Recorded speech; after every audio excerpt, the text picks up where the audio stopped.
누가복음 23장 39절부터 47절까지 오늘 말씀으로 주셨습니다.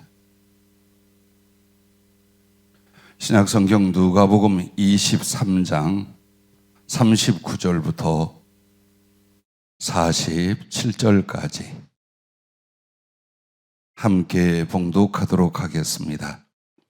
달린 행악자 중 하나는 비방하여 이르되 네가 그리스도가 아니냐 너와 우리를 구원하라 하되 하나는 그 사람을 꾸짖어 이르되 네가 동일한 정죄를 받고서도 하나님을 두려워하지 아니하느냐 우리는 우리가 행한 일에 상당한 보응을 받는 것이니 이에 당연하거니와 이 사람이 행한 것은 옳지 않은 것이 없느니라 하고 이르되 예수여 당신의 나라에 임하실 때에 나를 기억하소서 하니 예수께서 이르시되 내가 진실로 네게 이르노니 오늘 네가 나와 함께 낙원에 있으리라 하시니라.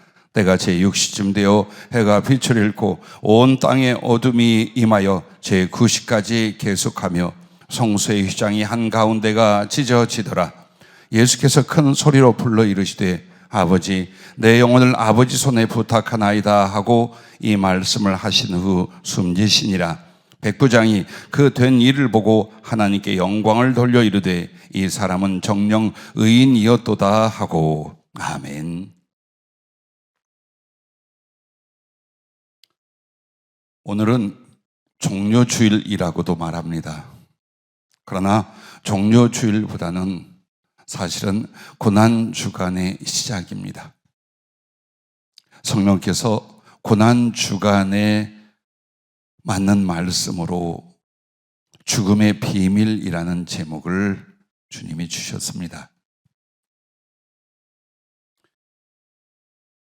방금 전에 읽었던 본문에서 우리는 그리스도의 죽음과 또 죽음을 마주 대하는 십자가에 달린 두 행악자를 보게 됩니다.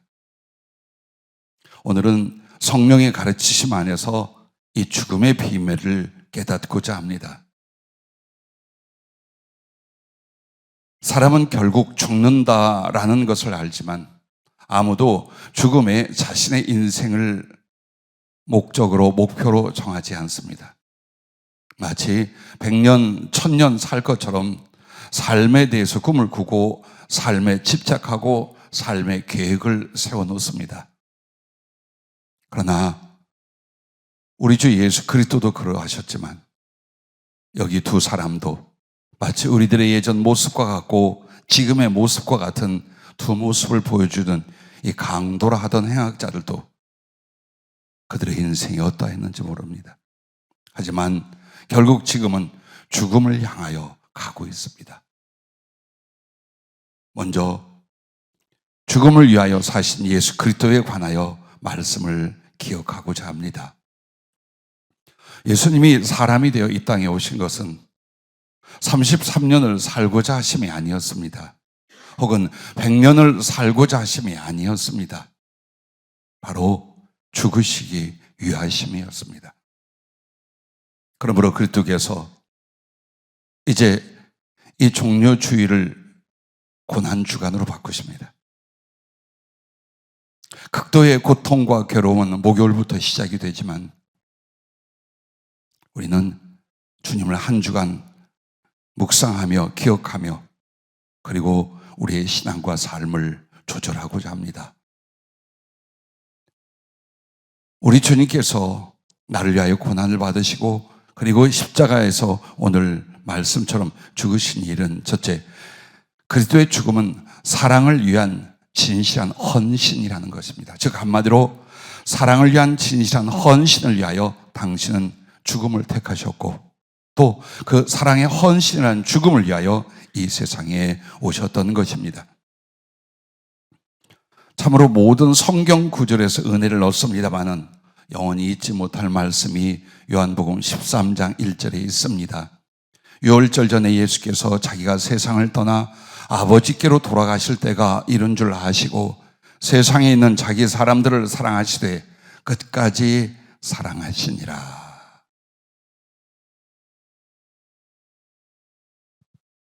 자기 사람들을 사랑하시되 끝까지 사랑하십니다. 우리 주님은 아버지 하나님을 받들어 사랑하셨습니다.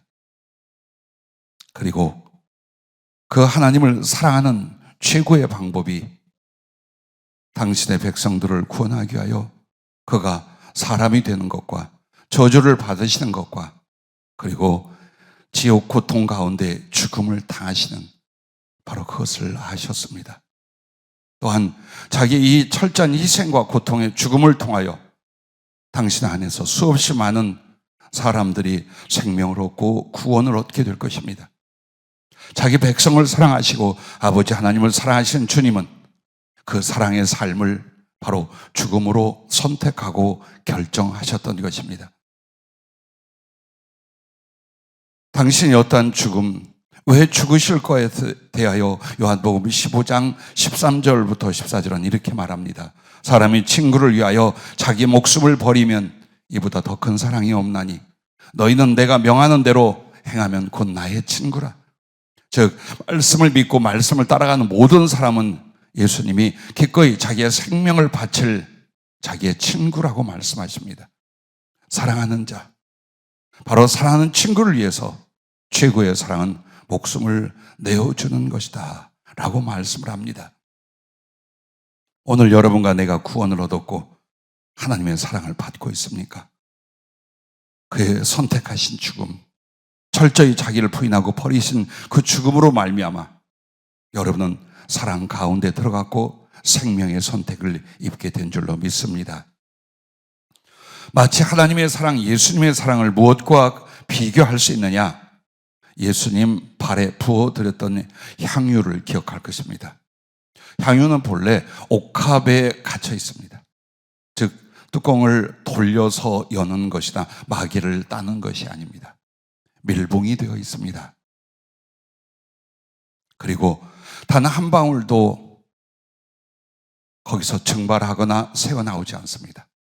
그러므로 향유 옥합이라고 말하지만 향기는 전혀 나지 않습니다. 그러나 그 주변에 아주 강하고 깊은 향이 퍼질 때가 있습니다. 옥합이 깨트려졌을 때입니다.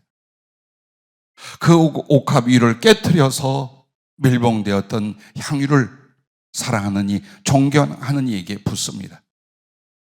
그것은 그 사람만이 아니라 주변에 있는 많은 사람들에게 이 향은 어디서 대체 어떤 향인가? 기뻐하고 감동하는 순간이 있습니다.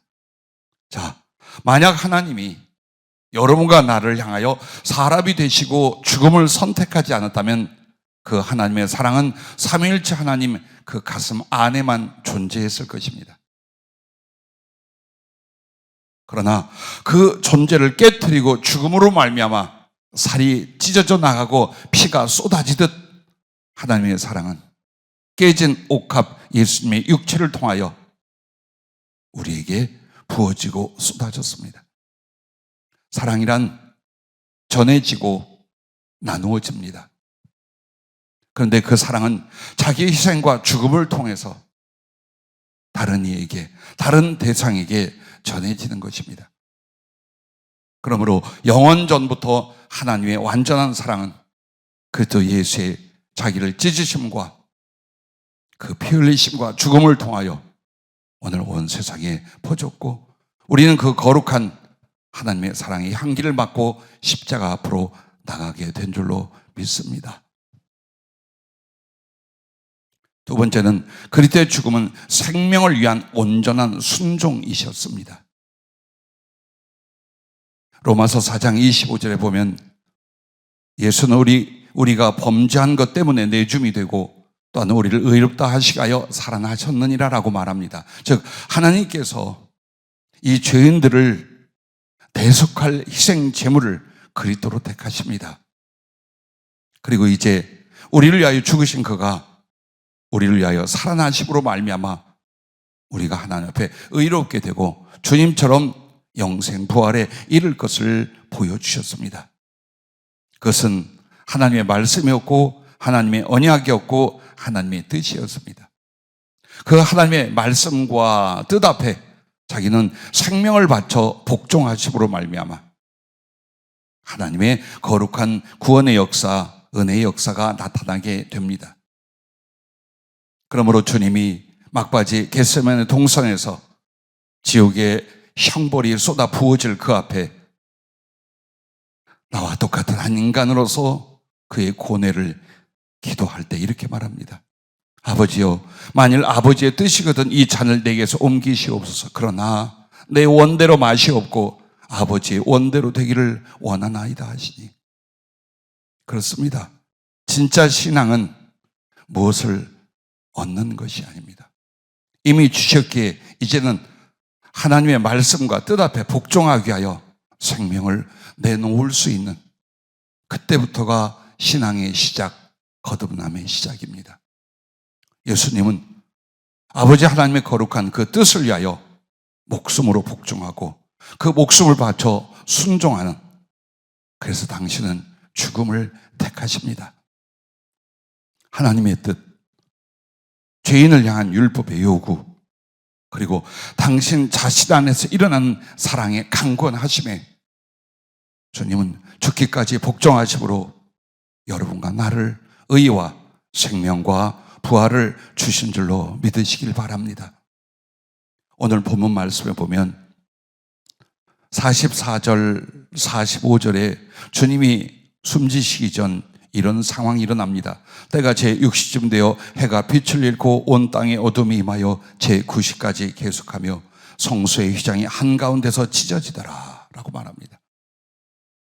해가 어두워지고 흑암이 임한 것은 빛 대신 예수님이 우리를 위하여 생명을 바치시고 하나님 앞에 진노를 당하시는 그 모습을 말합니다. 그런데 하나님의 그 성막 성전에 있는 지성소에 아주 두꺼운 술을 놓아지고 그리고 짜여진, 절대로 사람의 손으로도 그리고 웬만한 무기로도 찢어지지 않는 질기고 두꺼운 휘장이 쳐 있습니다. 그것은 바로 하나님의 보좌 앞에, 하나님 앞에 직접 나아감을 상징하는 곳입니다. 그런데 그것이 위에서부터 아래로 쫙 찢어지게 됩니다. 이 사건을 히브리서 10장 19절에 20절까지 이렇게 말합니다. 그러므로 형제들아, 우리가 예수의 피를 힘입어 성소에 들어갈 담력을 얻었나니, 여기서 성소는 천국을 말합니다. 그 길은 우리를 위하여 휘장 가운데로 열어놓으신 새로운 살 길이요, 휘장은 곧 그리스도의 육체니라. 자, 무슨 뜻인지 알겠습니까? 절대로 죄인은 천국에 들어갈 수 없고 거룩하신 하나님 앞에 다가갈 수 없습니다. 그런데 그 천국의 문을 예수님은 당신의 육체로 삼으시고 그 몸을 찢었습니다. 즉 천국의 문이 열리도록 자기의 몸을 찢었습니다. 그리고 그 가운데로 죄인을 부르시고 지나갈 때 자기 몸을 찢은, 바로 천국의 문에서 쏟아지는 피가 지나가는 사람들을 깨끗게 하고 세례를 주는 것입니다. 자, 예수님의 죽음, 우리는 많은 것을 배우고 알아야 할 것이요, 적용해야 할 것입니다. 그러므로 주님과 함께 양쪽에 흉악한 강도, 행악자들이 달려 있습니다. 그런데 그 중에 하나는 그 순간의 믿음을 통하여 예수님의 찢어진 몸, 쏟아지는 피를 통하여 낙원의 천국의 주님과 함께 들어갈 수 있게 하셨습니다. 여러분은 기억하십시오. 내가 어떻게 천국에 갈 수 있는가? 이 작은 믿음을 가지고 어떻게 지옥에 갈, 내가 사함을 얻고 천국에 갈 수 있는가? 그리스도의 죽음, 그리고 그의 죽으심은 바로 하나님 나라의 문을 열어주신 당신 몸의 찢으심이요, 그 가운데를 하나님 앞에 의롭게 들어갈 수 있도록 피를 쏟아 씻어주시고 그 피로 세례를 주신 당신의 죽으심, 바로 이 은혜 때문이라는 사실입니다. 세 번째로, 그리스도의 죽음은 영광을 위한 최선의 충성이셨습니다. 요한복음 19장 30절에 보면 큰 소리로 주님이 외치는 장면에 두 마디가 있습니다. 다 이루었다라고 외치십니다. 그리고 나서 오늘 46절에 아버지, 내 영혼을 아버지 손에 부탁하나이다 하고 이 말씀을 하신 후에 숨지시니라, 이렇게 연결이 되어 있습니다. 다 이루었도다. 하나님께서 인류를 구원하실 일들, 하나님께서 원수의 세력을 꺾고 하나님 나라를 이루실 일들, 그 중에 여러분과 내가 하나님의 은혜로 구원받을 그 일들을 십자가 위에서 그의 죽음으로 다 이루셨습니다. 그리고 그의 삶과 죽음을 통하여 47절에 보면 주님의 모든 고난과 사형을 집행하고 주도했던 백부장이 이렇게 말합니다. 하나님께 영광을 돌려 이르되 이 사람은 정녕 의인이었도다 하고 라고 말합니다. 그런데 마가복음 15장 39절에 보면 그는 하나님의 아들이었도다 라고 기록이 되어 있습니다. 그렇습니다. 초라한 목수, 이것저것을 떠돌면서 사람들에게 진리를 전한다, 혹은 기적을 행하여 병든 자를 고친다 하던 나사렛 예수라는 그 청년, 그가 억울하게 모함을 받고 고문당하고 죽어가는 것을 로마 군병 이 백부장은 보았습니다. 전혀 신앙이 없고 진리를 모르는 사람도 예수님의 말씀과 행위를 보면서 그가 결국 고백을 합니다. 그리고 하나님께 영광을 돌려 이분은 하나님의 아들이었도다 라고 고백을 합니다. 즉 주님의 죽음은 아버지께 영광을 돌려드리는 것입니다. 또한 아버지 하나님은 이 예수님의 죽음을 인하여 하늘 뜻을 이루시고 영광을 주님 앞에 돌려드리게 됩니다. 그 말씀을 빌립보서 2장 5절부터 11절 말씀인데 시와 같고 찬양과 같아요. 너희 안에 이 마음을 품으라. 곧 그리스도 예수의 마음이니 그는 근본 하나님의 본체시나 하나님과 동등됨을 취할 것으로 여기지 아니하시고 오히려 자기를 비워 종의 형체를 가지사 사람들과 같이 되셨고 사람의 모양으로 나타나사 자기를 낮추시고 죽기까지 복종하셨으니 곧 십자가에 죽으심이라. 이러므로 하나님이 그를 지극히 높여 모든 이름 위에 뛰어난 이름을 주사 하늘에 있는 자들과 땅에 있는 자들과 땅 아래에 있는 자들로 모든 무릎을 예수의 이름에 꿇게 하시고 모든 입으로 예수 그리스도를 주라 시인하여 하나님 아버지께 영광을 돌리게 하셨느니라. 아멘. 자, 이 말씀이 무엇을 말합니까? 만약 예수께서 이 땅에 오시고 십자가에 죽으심을 인하여 만인의 구주가 되시고 만왕의 왕이 되시고 심판의 주가 되십니다. 그러나 만약 그가 십자가에서 죽으시지 아니하였다면 그가 하나님인지 구주인지 그리고 만왕의 왕이신지 인간은 모릅니다. 그러나 그가 오셔서 하나님의 뜻을 품고 우리를 위하여 그 피를 쏟으시며 죽으셨습니다. 그리고 그 죽으심은 부활로 말미암아 그가 과연 하나님의 아들이요 구주요 또 그를 믿는 자들에게 의와 부활의 생명 주심을 보여주셨습니다. 그러므로 말미암아 하늘에 있는 자들이란 천사들과 구원받아 하늘에 가 있는 영혼들을 가리켜 말합니다. 그들이 바로 예수님 앞에 무릎을 꿇고 주라 또는 영광과 찬송을 그 앞에 돌려드립니다. 땅 위에 있는 자들이라 하면 여러분을 가리켜 말하는 겁니다. 육신을 입고 살면서 우리가 압니다. 무엇을 통하여 하나님의 사랑을 알며 무엇을 통하여 예수께서 구주요 창조주요 심판의 주요 나의 왕이 되시고 나의 신랑이 되심을 압니까? 사랑을 위하여 죽으신 주, 생명을 구원하게 하여 죽으신 주, 나를 위해서란 모든 걸 다 바친 그분, 그의 십자가를 통해서입니다. 오늘 우리도 이 예배가 무엇입니까? 여러분은 왜 여기에 오셨습니까? 바로 십자가의 주님, 부활의 주님을 찬양하기 위해서, 경배하기 위해서 내게 주신 은총을 인하여 영광을 그분께 돌리기 위하여 이 자리에 오게 된 줄로 믿습니다. 또한 땅 아래에 있는 자들은 무엇입니까? 지옥에 간 자들도 예수님을 알아요. 그가 바로 창조주 하나님, 구원의 하나님, 그리고 자기들을 심판한 하나님을 압니다. 이를 갈면서도 그 앞에 무릎을 꿇고 조아릴 수밖에 없습니다. 즉 인격을 가진 모든 존재는 주님의 십자가를 인하여 그가 구주시라는 사실을, 그가 생명의 하나님, 심판의 하나님, 다시 오실 하나님이라는 사실을 알게 되고 복종하여 아버지께 영광을, 주님을 아버지는 높이시고 영광을 돌려드리게 되었다라는 것입니다.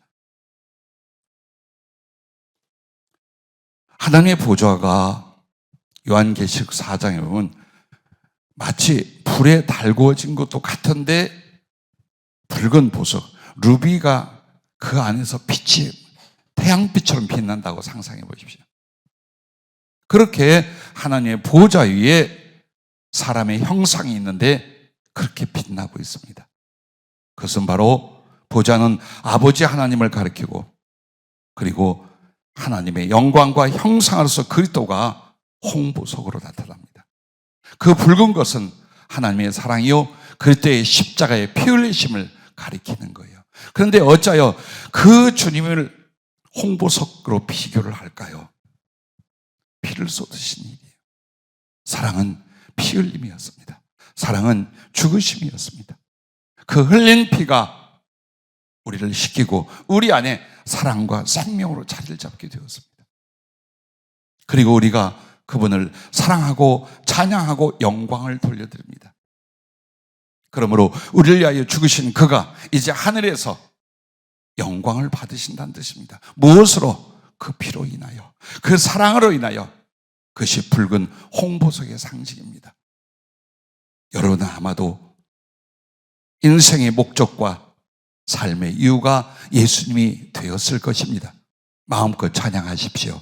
감사의 영광을 영원히 돌려드릴 수 있기를 바랍니다. 그러면 이 죽음에서 우리 예수님이 왜 죽으심을 위하여 이 땅에 오셨는지, 그 죽음은 무엇을 우리에게 말씀하는지를 보았습니다. 그렇다면 이제는 여러분과 내게 있어서 어떤 문제가 있습니까?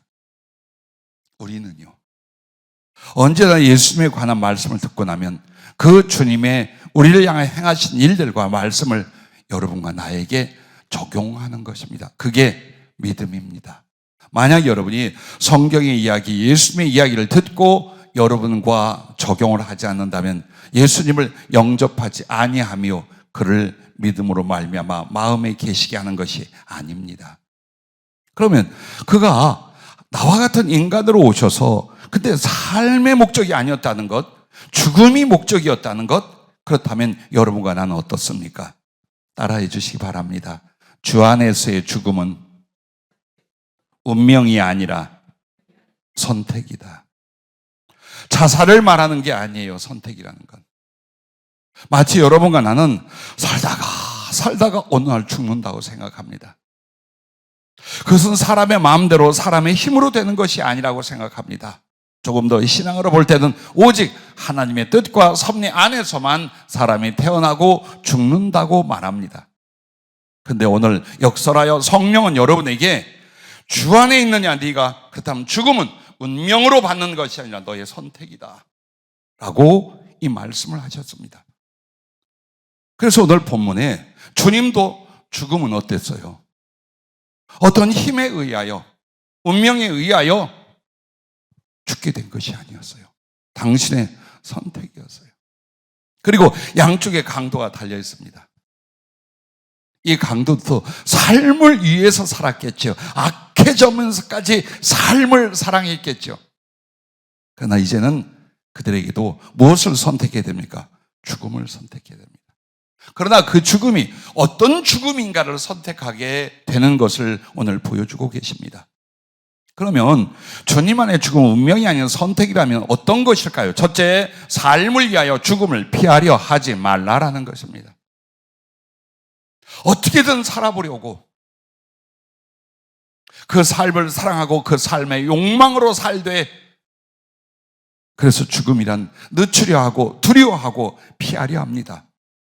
그것은 예수님이 없을 때, 하나님께 생명을 얻지 못하였을 때, 천국이 없을 때 그것은 타당한 모습이었습니다. 아주 자연스러운 것이었습니다. 그러나 지금도 여러분이 예수님을 알고 생명을 얻었다고 천국을 가겠다 하면서도 삶을 위하여 죽음을 피하려 한다면 여러분과 나는 어떤 존재가 될까요?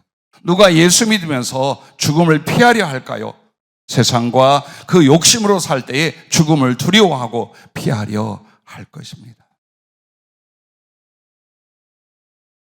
주님과 하늘을 위해 산 삶에는 죽음 앞에 당당하고 죽음 너머를 바라보고 기뻐할 것입니다. 그렇습니다. 죽는 시기는 내가 정할 수 없지만 어떤 삶을 통하여 어떤 죽음을 맞이할 것인가는 여러분이 선택하는 것입니다.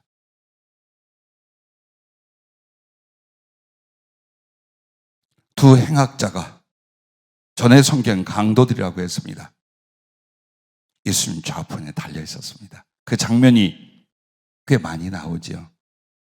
그런데 이 두 행악자는 삶에 대한 선택이 지금 아니었습니다. 죽음에 대한 선택에 있어서 하나는 악하면서 비겁한 삶을 갈망하기에 오히려 그리스도를 비난하고 그 대적들의 비위를 맞추려 합니다.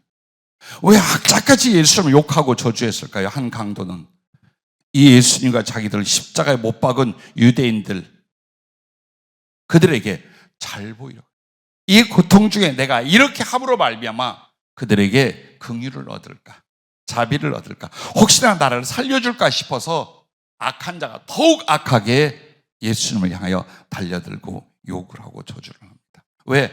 살아보려고. 어떻게든지 이 악하고 저주 같은 삶을 이어보려고 얼마나 비겁하고 악해지는가를 보십시오. 죽으려고 했다면 이렇게 안 됩니다. 사람. 어떻게든 살아보려고.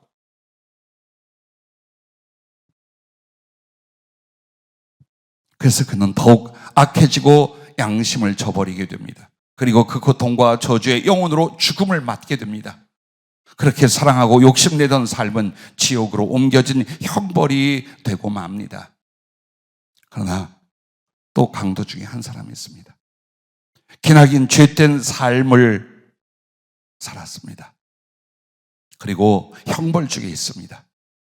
그런데 그 중에 그는 그리스도와 함께 죽기를 선택하게 됩니다. 이 모습이었어요.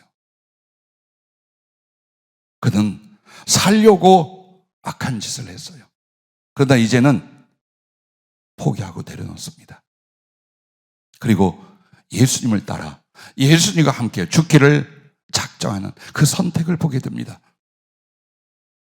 그는 예수님을 통해서 긍휼과 용서와 구원을 들었습니다. 그리스도를 통해 보았습니다. 그래서 죄된 삶을 던지고 믿음의 죽음을 확정하게 됩니다. 그 순간 그는 더 이상 비굴하지도 악하지도 않은 소망과 회개의 순간과 삶을 살게 됩니다. 그리스도와 함께 그리고 죽음을 사모하게 됩니다. 보십시오. 사람이 주 안에서 죽음을 선택할 때 어떻게 달라지는가요? 여러분은 왜 두려워합니까? 왜 비겁해집니까? 왜 악착같이 이 세상을 지지하고 있습니까? 죽으려 하지 않기 때문이에요.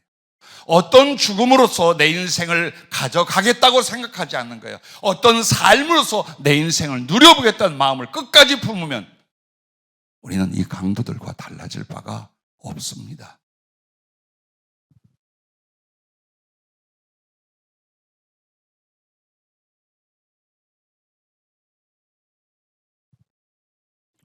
사도행전 7장에 보면 스데반 집사가 나옵니다. 그가 복음을 전할 때 사람들에게 온유하게 전하지 않습니다. 형편을 봐주지 않습니다. 아주 직격탄을 날립니다. 유대인들에게 너희가 의인이요 메시아는 구주를 죽였다. 조상부터 악하더니 너희가 이러하였다. 그러나 그는 죽음을 이기고 살아나셨다. 이 말을 할 때 그들은 선한 양심이 발동된 게 아니요 악한 양심이 들끓어올라 이를 갈기 시작을 합니다. 그래도 계속 복음은 전해지고 있었습니다.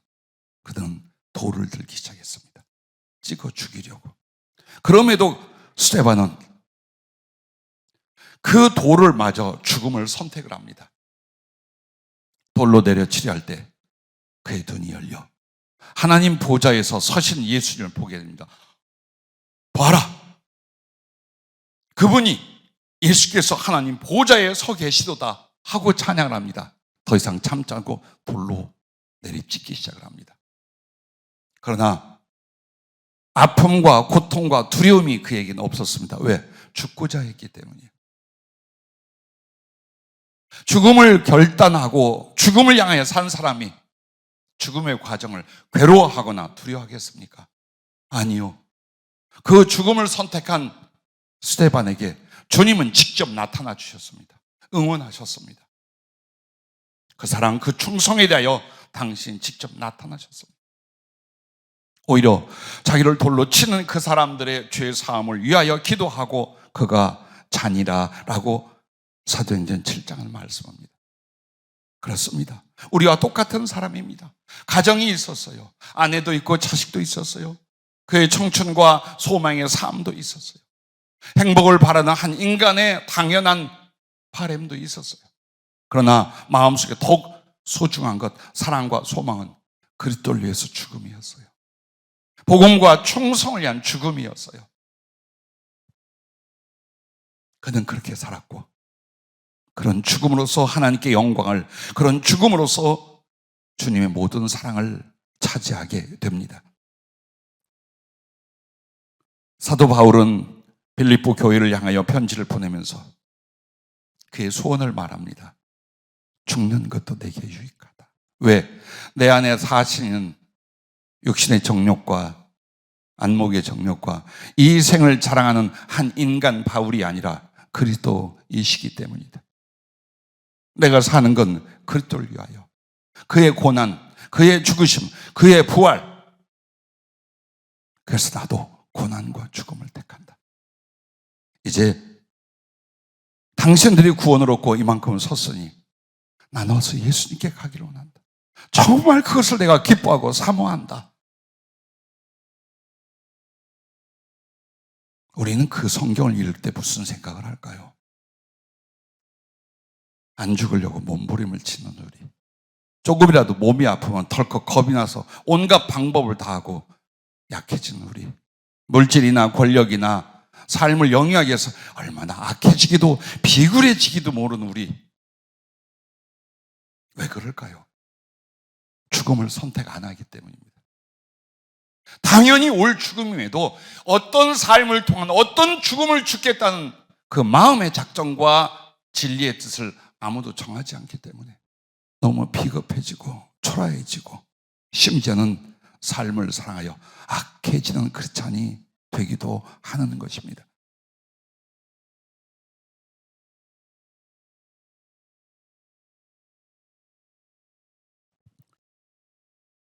또한 두 번째는 이런 말씀을 주셨습니다.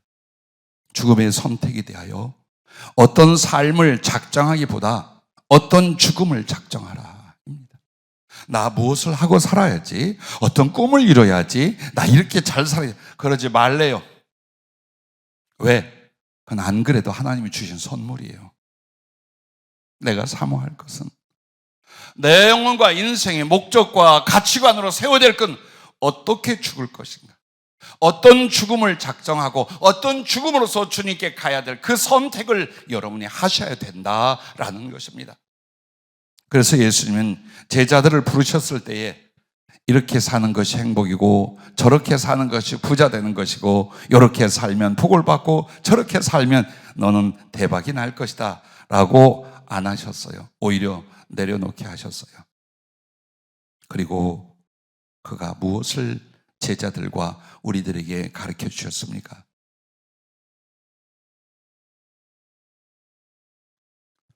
누구든지 나를 따르거든 자기를 부인하고 자기 십자가를 지고 나를 쫓을 것이니라. 이 말씀으로 시작을 하셨습니다. 자, 그가 제자들을 부르시고 가르쳐 주실 말씀이니까 죽음에 대한 선택을 가르쳐 줬어요. 자기를 부인한다는 건 내 존재적 자아의 죽음이에요. 자기 십자가를 지라는 건 육체의 생명을 과감하게 버릴 수 있어야 된다는 거예요. 그리고 또 예수를 따르고 그 나라를 들어가기 위해서 너는 살려고 악착같이 몸부림을 치는 것이 아니라 어떻게 죽어야 되는지, 어떻게 죽어야 되는지 그 작정, 그 실행, 그게 바로 구원으로 가는 길이요, 예수님을 사랑하는 것이요, 하나님께 쓰임받는 것이요. 크리스찬이 얼마나 야비한 줄 압니까? 주의 일을 하고 주의 쓰임을 받겠다는데 가만히 보면 이 땅에서 잘 먹고 잘 사는 거예요. 거기에다가 예수님을 위하여 이름을 하나 딱 붙이면 그러면 그때부터 양심의 사유를 받아. 나는 모든 것을 예수님을 위하여 하는 거지 이 땅이나 육신이나 세상을 위한 게 아니야. 그러나 보십시오. 여러분이 어떤 죽음으로서 주님을 사랑하고 그 날에 들어갈 것을 결정하지 않는다면 여러분의 모든 수고는, 여러분의 모든 소망은 잘 살고자 함이에요. 조그만 손해를 보십시오. 조그만 어려움을 겪어보십시오. 막 일을 갑니다. 신앙이고 예배고 뭐고 다 흔들어 버립니다. 왜? 살려고 예수입니다. 이 땅에서 사는 것이 아니라 이 땅에서 예수님에 대한 사랑과 하늘나라를 준비하는 것뿐임에도 이 땅을 천국처럼, 이 땅을 영원처럼 생각하는 그런 제자들, 그때의 사람이나 지금의 사람들에게 주님은 당신을 따르려거든, 그래서 주의 나라에 들어가려거든, 혹시 주님께 쓰임 받으려거든 자기를 부인하고 자기 십자가를 지고 나를 쫓을 것이니라 라고 말씀을 합니다. 그러면서 누구든지 제 목숨을 구원하고자 하면 잃을 것이요 누구든지 나를 위하여 제 목숨을 잃으면 구원하리라. 그 말씀을 오늘 우리들에게 적용해 볼까요? 제 목숨을 위하여 살고자 하는 자는 구원을 받지 못하리라. 그러나 주님과 복음을 위하여 죽고자 하는 자는 반드시 구원을 받을 것이니라. 이 말씀이에요. 이걸 말씀하는 거예요. 우리는 복음을 오해하거나 육신과 세상식으로 맞춰서 변질시킬 수 있습니다. 예, 내게도 그러고 싶은 것이 있습니다. 또 우리 성도들이 그렇게 되는 모습을 보고 싶은 것도 있습니다. 그러나 진리는 예수님의 뜻은 그게 아닙니다. 사는 것을 위하여 말하는 것이 아니라 어떠한 죽음에 대하여 말씀하고 그 뒤 하늘 영혼을, 영생을 말씀하고 계십니다. 삶보다 어떻게 죽어야 하는가를 가르치신 주님, 그리고 당신이 그것을 우리에게 보여주시지 않았습니까? 그렇게 하고 누가복음 22장 29절 30절에는 뭐라고 한 줄 압니까? 내 아버지께서 나라를 내게 맡기신 것 같이 나도 너희에게 맡겨 너희로 내 나라에 있어 내 상에서 먹고 마시며 또는 보좌에 앉아 이스라엘 12지파를 다스리게 하려 하노라. 죽음 뒤에 이야기를 하세요. 이 땅에 살고 있는 한참 청춘, 한참 일하고 그리고 삶을 알아갈 수 있는 그 제자들에게 하신 말씀이 죽어야 된다라고 말합니다. 그리고서 그들이 받고 누리고 그리고 영원한 상으로 생각하는 건 하나님 나라에서 너희가 무엇을 받고 하나님 나라에서 어떤 위치와 사랑과 영광을 받는가를 말씀을 합니다. 눈을 땅에서 하늘로, 삶에서 죽음을 통한 영생으로 인도하시는 것이 주님의 가르치심이요 그의 죽으심과 삶이었습니다. 여러분은 정말 마음속에 자기를 부인하는 하루하루를 살고 계십니까? 그리스도가 내 마음에 계시게 하기 위하여 못된 자아를 부인할 수 있습니까? 혹은 나의 십자가를 지고 있습니까? 주님의 뜻이라면, 복음을 위해서라면, 내 구주 예수를 더욱 사랑하는 일이라면, 천국을 얻기 위해서라면 난 언제나 내 목숨을 던질 수 있다. 내 삶을 포기할 수 있다. 정말 그럴 수 있다. 그러지 않을까 봐 금식하고 철야하고 기도하며 살았다. 삶을 그 죽음을 위하여 조정했다. 이것이 여러분에게 있으십니까? 주님의 종들께 있으십니까? 사명자라 준비하며 가는 여러분에게 있습니까? 없으면 다시 시작하십시오. 우리는 이 육체의 초라한 그리고 죄된 삶을 위하여 주의 부르심과 충성의 부르심을 받은 사람들이 아닙니다. 어떻게 죽을 것인가? 아름다운 죽음이 되기를 바랍니다. 아주 멋지고 하나님이 기뻐할 영혼을 위한 죽음이 여러분 가슴 속에서 잉태되고 작정되고 실현되어 갈 수 있기를 주님의 이름으로 축복합니다. 세 번째는 죽음같이 강한 사랑을 하라라는 겁니다. 왜 죽음, 목숨 이 이야기를 합니까? 사람의 죽음이 필연적이라는 말이 아니라 죽고자 하는 심령보다 강한 것이 없고 죽음으로 이루는 사랑보다 더 위대한 것은 없다는 말씀이 바로 아가서 8장 6절 7절에는 사랑은 죽음같이 강하고 이 말입니다. 즉 이 말은 죽음은 피할 수 없어 이걸 말하는 게 아니에요. 죽음을 각오한 사람은 아무것도 이기지 못합니다. 그 누구도 그를 이기지 못합니다. 죽고자 하는 사람이 두려움이 어디 있으며 후퇴가 어디 있으며 타협이 어디 있겠습니까? 진리를 위하여 죽고자 한다면, 천국을 위하여 죽고자 한다면, 사랑하는 그리스도 예수를 위하여 죽고자 한다면 무엇을 못하겠습니까? 아까운 것이 있겠습니까? 우리는 한 푼의 돈도 약간의 것도 벌벌벌 합니다. 누구 앞에서? 예수님 앞에서도 그래요. 하나님 앞에서 이걸 들고 벌벌벌 합니다. 만약 여러분이 예수를 위하여 죽고자 한다면 무엇이 아쉽겠습니까? 무엇이 욕심이 나겠습니까? 무슨 미련과 염려가 내 삶에 남겠습니까? 어떻게 해서도 더 사랑해드리고자 하는 것, 나를 이렇게 사랑하신 그분께 나의 작은 존재가 진실한 사랑이 되고자 하는 것은, 그것은 가슴이요 삶이요 그리고 그 위에 죽음으로써 이 사랑을 증거하고자 하는 것, 바로 그것일 것입니다. 예수님을 사랑한다는 여러분, 목숨과 바꾸지 않고는 진실한 사랑이 나올 수 없어요. 용감한 헌신과 수고가 나올 수 없어요. 왜? 벌벌 떨거든요. 사는 것을 인하여 벌벌 떨고 있거든요. 어떻게 될까봐, 잘못될까봐, 잘 살고자. 그래서 예수님을 사랑하거나 복음을 위하여 삶을 드리지 못합니다. 그러나 삶을 이루는 것보다 더 중요한 건 항상 목숨을 담보로 하는 신앙생활. 내 생명을 바치리라. 언제고 주님이 필요하다면, 그리고 이 신앙과 이 사명을 위하여 살아갈 때에 죽음의 벽이 부딪힌다면 나는 그 죽음을 피하지 않고 기꺼이 나를 던져 진리를 증거하고 그리스도께 사랑의 플러스가 되리라. 그게 여러분의 기도, 여러분의 작정이라면 점점 사랑은 깊어져요. 예수님은 아시지요. 누가 얼마나 당신을 사랑하는지 주님은 아십니다. 누가 얼마나 새빨간 거짓말로 신앙생활을 하고 있는지도 아십니다. 누가 얼마나 위선적이고 인간적인 모습 속에 입으로만 하나님을 말하고 찬양하는지도 압니다. 예배 드릴 마음이 없고 예배 속에 하나님을 향한 사랑이 없는데도 나오고 있는 것도 아시고, 그 한 예배를 위하여 일주일을 살며 눈물로 주 앞에 자기를 드리는 사람도 주님이 아십니다. 누가 예수님께 거짓말할 수 있고 자기를 속일 수 있겠습니까? 그런데 한 사람이 가장 진실해질 때가 언제인 줄 압니까? 죽음 앞에서입니다. 죽음을 앞두고는 거짓말하지 않습니다. 이 악한 강도 말고는. 그러므로 여러분과 내가 그 주님에 대하여, 그리고 그 주님을 향한 사랑에 대한 진실이 어디서 나오냐? 죽고자 하는 가슴으로 하루를 사는 거예요. 언제든지 죽고자 하는 마음으로 또 하루를 사는 거예요. 거기에 두려움이 있을까요?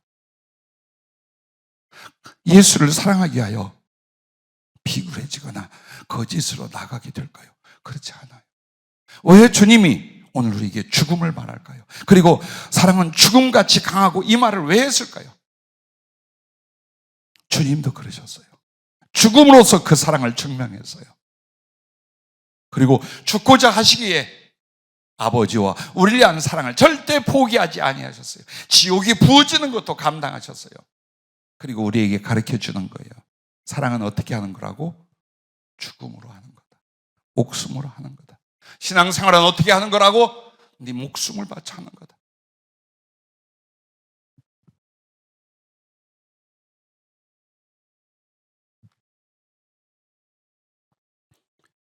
빌립보서 2장 17절에 이렇게 감동을 주며 우리의 도전을 주는 말씀이 있습니다. 사도 바울의 빌립보 교인들이 헌금을 했어요. 선교를 위하여, 구제를 위하여 물질을 드렸어요. 그리고 뭐라고 하느냐, 자기는 만일 너희 믿음의 재물과 섬김 위에 내가 나를 전제로 드릴지라도 나는 기뻐하고 너희 무리와 함께 기뻐하리니. 전제라고 하는 것은 드려진 소재 같은 것 위에, 즉 곡식 가루나 이런 것 위에 포도주를 붓는 거예요. 당신들은 헌금을 드렸고 재물을 드렸고 나는 그 위에 내 주님을 향한 사랑의 생명의 피를 뿌릴지라도 나는 기뻐하고 기뻐할 것입니다. 얼마나 멋있어요. 얼마나 존경스러워요. 가슴 속에 10번 100번 소위 말하는 롤모델이 누굽니까? 한번 잘해서 크게 물질 번 삭개오가 뭐 롤모델입니까? 여러분의 롤모델은 누굽니까? 신앙생활. 바울, 이 각오, 이 삶, 이 죽음을 향한 그의 우직한 충성, 너무 귀하고 멋있지 않아요? 그래서 이 말씀을 가슴에 모시고 같이 닮아지려고, 이 말씀을 따라 보려고 기도하고 작정하고 되뇌이는 거예요. 그래, 내가 내 성도들이 주님을 섬긴 이 모든 사랑의 수고 위에 나는 함께 수고한 뒤에 내 생명을 전제의 포도처럼 그 피를 쏟다. 얼마나 아름다울까? 주님 앞에 얼마나 양심 속에 그래도 사랑의 진실을 증명할 수 있을까?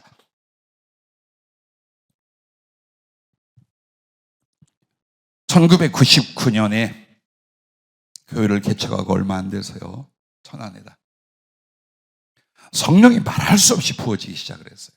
근데 그때에 주님께서 그때 모인 성도들 앞에, 그리고 우리 가족 앞에 나에게 서원을 시켰어요. 너에게 성령 충만과 그 능력과 은사를 더 부어줄 건데, 그로 인하여 너는 불이 꺼진 교회에 불을 붙이고 십자가 꺾어진 교회에 십자가를 세우며 많은 영혼과 주의 종들에게 주님의 사랑과 진리와 성령을 전하고 나누어 세워라. 예, 목숨 걸고 그렇게 하겠습니다. 그런데 네 교회는 아주 나중에 천천히 세월 다 보내고 부흥이 될 것이며 너는 평생의 도를 맞을 것이니라. 그럼에도 네가 성령을 받겠느냐. 그 도를 맞는다는 게 어떤 건지 짐작하죠. 말할 수 없는 비난과, 그리고 심하면 맞아 죽을 수도 있다는 거예요. 예, 나는 성령이 필요합니다. 나는 성령이 아니면 주님을 알 수 없고 사랑할 수 없기에, 그리고 전할 수 없기에 주님 목숨과 바꾸어 성령님을 구합니다. 그리고 참으로 신비하고 희한한 상상할 수 없는 일들과 역사가 성령님이 부어지기 시작을 했어요. 죽을 병을 고치는 것은 부지기수요, 정말 하나님의 성령이 나누어지며 수없이 많은 일들이 벌어지는 가운데 소위 이 교회에서 항상 들었던 주님 임재라는 일이 벌어졌습니다. 28살 먹은 암으로 죽어가던 한 자매에게 그의 병들을 고치고 그에게 성령을 부어주시고 목숨을 걸고 주의 종이 되고자 할 때 주님 임재가 일어났어요. 그리고 떠돌던 불황자 같은 한 청년이 성령을 받고 회개하고 크게 변화될 때 두 번째로 그에게 일어났어요. 그리고 15살 때 다윗에게 세 번째로 일어났어요. 그것은 다른 일이 아니에요. 소위 사람이 예수님 흉내내는 게 아니에요. 혹은 뭐 예수가 세상에 왔니, 그게 아니에요. 성경에 있는 사도들과 선지자들에게 무수 일어났던 일과 성경 곳곳에 짐작할 수 있는 일이 있어요. 그게 뭐냐? 하나님의 성령이 한 사람의 인격과 영혼, 육체 혹은 그의 은사 등을 통째로 사용하여 뭘 하냐? 그의 영혼 빼내고 그의 몸을 예수님의 인격과 메시지로 경험하게 만드는 거예요. 그것뿐이에요. 그 사람은 절대 그리스도와 상관없어요. 잘난 체도 안 돼. 그냥 그 순간이 있었을 뿐이에요. 예언이나 혹은 입신이나 이거보다 더 크고 온전하게 그리스도를 인격적으로 말씀으로서 경험하고 교통할 수 있는 방법이 하나님은 그렇게 하시는 것이었어요. 우리는 진위 여부를 정확하게 판단하고 기도하고 성경에 빗대며 그 속에서 정말 예수님의 마음, 예수님의 사랑, 그리고 무엇보다 두려운 건 장래에 대해 말씀하신 바가 모두 다 이루어지고 성취된다는 거예요. 그 세월이 20년이 지나갔어요. 그 뒤에 어떤 일이 난 줄 압니까? 이단의 교수가 됐습니다. 아무리 진리를, 성경을 옳게 말하고 가르치고 믿고 따라가도 정말 악한 자들은요 뒤집어 씌우는 거예요. 사람이 예수님인 척한다고, 아니라고 해도 그렇다는 거예요. 한 번도 신학적으로 교리적으로 어느 기관이나 교회가 혹은 우리에게 와서 이단 여부를 말해본 적도 없어요. 왜? 말해도 진리로, 말씀으로 일어나는 거룩한 은혜의 현상을 절대로 지지 않아요. 왜? 하나님이 하신 일. 성경 안에 있는 아무도 그렇게 안 합니다. 와보지도 않아요. 그리고 공격하기 위하여 말도 못하게 방송국까지 일으켰어요. 그때 그 모욕, 그 고통과 괴로움들, 만약에 죽고자 아니했더라면 그걸 피하려고 했을 거예요. 근데 왜 주님이 목숨을 걸게 했는지 알겠어요. 성령에 나타나시면 병 고치고 귀신 쫓고 사람들이 막 몰려와서 교회가 1000명, 10,000명, 20만 명 금방 늘어나고, 예, 그럴 수도 있어요. 그것이 아니었어요. 특수한 계획이 있었어요. 특별한 사역이 있었어요. 주 예수 그리스도를 알고 전할 특별한 하나님의 계획이 있었어요. 그걸 위하여 얼마든지 고난도 죽음도 고통도 감수할 수 있게 하시다.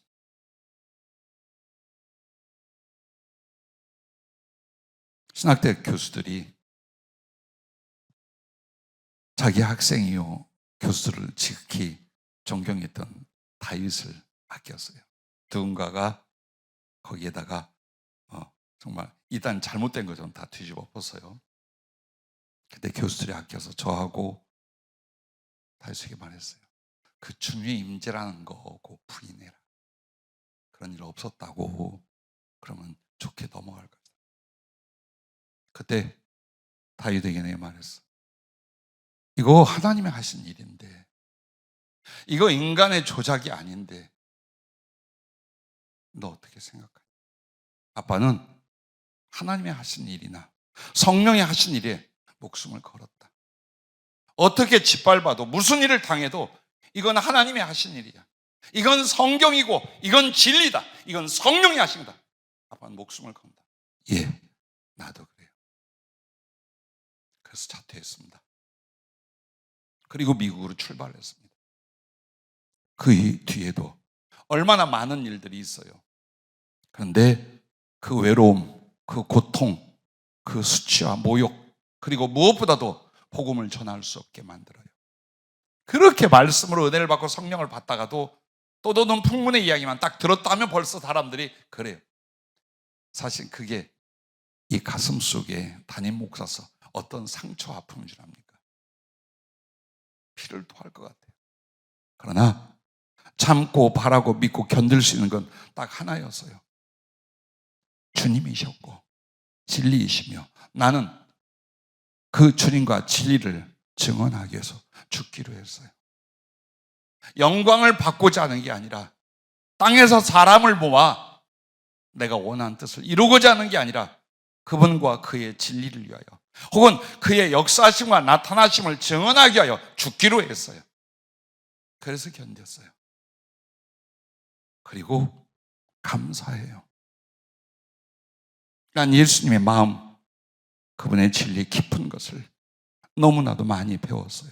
그리고 그런 은혜의 역사가 일어나면서 천국을 다녀오게 하고 지옥을 경험케 하고 수없이 많은 성경을 깨달을 수 있는 것들, 그리고 성경 말씀에 성취되는 미래에 대하여 너무나 많은 걸 가르쳐줘요. 내 양심이, 내 지각이, 내 신앙과 내 말씀의 분별이 주님이 하신 일을 어찌 아니라고 하겠어요? 어찌 그것을 아니라 하여 조금 더 나은 생활, 조금 더 나은 교회 환경을 만들어요? 그렇게는 못합니다. 이단? 여러분, 이단이면서 이단 소리 들으면 괜찮잖아요. 그런데 이제는 괜찮아요. 2단, 4단, 6단, 7단, 8단에도 괜찮아요. 왜? 우리는 알잖아요. 나도 알고 여러분도 알잖아요. 하나님이 하신 일들, 성령이 하신 일들, 진리의 증거와 나타남에 대한 일들. 예. 그래서 날마다 목숨을 주 앞에 드리고 이 사명과 사역을 위해서 죽고자 하고 달려왔습니다. 부끄럽지 않습니다. 두렵지도 않고 외롭지도 않습니다. 아마도 여러분과 내가 가는 이 길에 어떤 신앙으로 살아가는 삶이나 인생이 있을 것이요, 또 사명과 사역도 있을 것입니다. 그때 다시 한번 성령님의 은혜로 권합니다. 죽고자 하십시오. 나이 들어간 우리 목사님과 사모님들, 또 그 뒤를 바짝 쫓아간 우리 전사님과 사명자들, 초등학생으로 이곳에 와서 벌써 20대 중후반 30대가 된 우리 청년들, 살려고 하지 마십시오. 죽고자 하십시오. 그리스도 예수 그 이름을 위하여, 내게 주신 이 진리와 말씀을 위하여, 우리가 가야 할 길을 위하여 죽고자 하십시오. 그리고 언제고 죽어요. 어느 날 우리는 떠나갈 거예요. 그러나 그 죽음을 내가 선택하는 거예요. 어떤 모습으로, 무엇을 위하여 살고 죽을지, 여러분은 주 안에서 가장 선한 것과 아름답고가 충성과 사랑을 위한 삶으로서 죽음을 준비할 수 있다. 자, 마지막 세 번째는 이것입니다. 주 안에서의 죽음은 새 생명의 시작이라는 것입니다. 사람이 죽음을 그토록 싫어하고 피하려 하고 두려워하는 이유는 죽음이 어떤 과정인지, 죽음 뒤에 무엇이 일어난지를 모르기 때문인 것 같아요. 그런데 여러분과 나의 죽음은 주 안에서야. 정말 이 말이 얼마나 좋은지요. 바울을 통해 우리에게 말하면 주 안에서 선택을 받고, 주 안에서 구원을 받고, 주 안에 거하게 되고, 주 안에 살고, 주 안에 죽을 거예요. 세상이나 육신이나 자연적인 것이 아니에요. 주 안에서예요. 예수 안에서요. 예수 안에서 죽음은 새 생명의 시작인데, 어떻게? 죄와 악에서 완전히 벗어난다는 거예요. 여러분 가장 고통이 무엇입니까? 여러분의 가장 큰 슬픔은 무엇입니까? 삶에 있습니까? 육체에 있습니까? 소망에 꺾어짐에 있습니까? 나는 이것이었습니다. 은혜를 받고도 여전히 죄인이에요. 성령을 받고도 여전히 내게는 악한 게 있어요. 나는 복음을 전해도 그 복음을 다 따라가지 못해요. 한 인간으로 죄인으로서의 모습을 벗어나질 못해요. 그 양심의 가책과 아픔은 죽는 날까지 있을 거예요. 그런데 죽음을 통하여 주님 앞에 갔을 때를 상상합니다. 내 모든 죄와 악한 것과 그 결과로부터 완전히 벗어나게 만드는 것이 이 육신을 벗는 날입니다. 죄성이 따라오지 않을 거예요. 어떤 악한 모습도 따라오지 않을 거예요. 오직 예수님을 닮은 아무런 아픔도 부끄러움도 없는 그리스도께 대한 내 영혼의 그 맑은 모습으로 주님이 만들어 주실 거예요. 죽음이 아니면 이걸 우리가 이룰 수 없습니다. 성령의 은혜가 아무리 많아도 곧 우리는 우리의 죄성과 인간성을 보게 됩니다. 내 안에 하나님을 모시고도 얼마나 부끄럽게 사는지, 그것이 고통이고 그것이 슬픔이지, 못 먹고 사는 게 아니며 육체가 약해지는 거 아닙니다. 여러분의 영혼은 아실 것입니다. 그러던 어느 날 주께서 부르셔서 꿈인가 생신가 했더니 주님 품에 안겼어요. 그때 이 세상에서 죄와 악한 것, 또 그 결과로 겪었던 모든 슬픔과 고통과 괴로움이 완전히 사라진 평안이며 기쁨이며 자유이며 능력이며 거룩이며 새로움이며 사랑의 상태요, 이것은 천국의 안식이요 하나님의 생명 안에 있는 여러분의 모습을 보게 될 것입니다. 친구가 여러분에게 두어 번 간증했습니다만은 어려서부터 처음 예수 믿고 제1번으로 친구제 전도했던 그 친구예요. 아마추어 레슬링 협회 전무로 있었고 여러 가지 사업을 하고 마음껏 먹고 마시고 일하고 즐기며 살았어요. 그러다가 심장병으로 죽어서 24분간 심정지가 일어났다 그랬잖아요. 그때 무지개가 그를 싹 감싸서 천국 문 앞까지 데리고 가더랍니다. 그런데 하는 말이 너무 평안하다. 어떤 고통도 아픔도 염려도 두려움도 추억도 그저 이렇게 평안하고 좋다면 나는 죽음을 받아들이겠다. 신앙도 없으면서 그렇게 되더래요. 근데 왜 그렇게 평안했을까요? 주 안에서 죽었기 때문이에요. 그리고는 기적같이 다시 살려서 병을 고쳐주셨고 어떤 후유증도 없이 이제는 오직 신앙으로 살겠다는 각오와 변화를 일으켜왔어요. 계시록 21장 1절부터 4절 말씀을 보면 모든 것이 다 새롭게 됐어요. 그때에 이렇게 말씀을 합니다. 하나님이 백성이 되고 하나님은 친히 그들과 함께 계셔서 모든 눈물을 그 눈에서 닦아주시니 다시는 사망이 없고 애통하는 것이나 곡하는 것이나 아픈 것이 다시 있지 아니하리니 처음 것들이 다 지나갔습니다. 눈물을 그 눈에서 닦아주셔요. 애통하고 통곡하는 게 없어요. 아픈 것이 없어요. 죽는 것이 없어요. 이게 어디서 왔나요? 죄로부터 왔어요. 그런데 이 육체를 벗고 나면 이제 그건 없어. 오직 하나님의 평안과 거룩한 사랑과 기쁨으로 새로운 존재로 여러분은 서게 될 것입니다. 그래서 두 번째는 새로운 피조물이 되는 것입니다. 고린도후서 5장 17절 말씀에 보면 그런즉 누구든지 그리스도 안에 있으면 새로운 피조물이라 이전 것은 지나갔으니 보라 새 것이 되었다. 이 말씀이 하늘에서는 완전히 이루어지는 거예요. 보라 새 것이 되었다.